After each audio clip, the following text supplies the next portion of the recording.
இன்றும் நந்தன் நந்தன் மேடு, மேடு என்றால் நந்தன் வாழ்ந்த கோட்டை, வீடு அவன் வாழ்ந்த இடம் மண்மேடா போனதனுடைய வெளிப்பாடாக நந்தன் மேடு என்கின்ற பகுதி நந்தன் வாழ்ந்த கோட்டை. அதே போல நந்தன் வெட்டிய கால்வாய்க்கு பேரு நந்தன் கால்வாய், இன்றும் இருக்கு.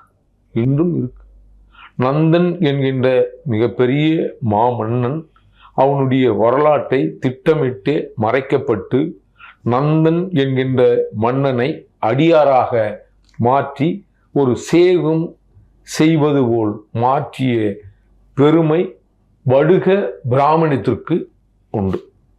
அதனால் இங்கு பல்வேறு பொய்களால், பொய் உரைகளால், பொய் நூல்களால் நிறைய முதுகுடி தமிழர்களான பறையர்களுடைய வரலாறு பல்வேறு விதத்தில் மூடி மறைக்கப்பட்டிருக்கு. ஒரு நாள் மீண்டு எழும், வரலாறு மீண்டு எழும்.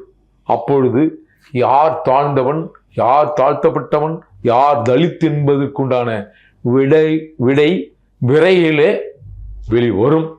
நந்தன் அடியார் இல்லை, நந்தன் என்பவன் மாமன்னன் என்கின்றதை தமிழ் சமூகம் புரிந்து கொள்ள வேண்டும்.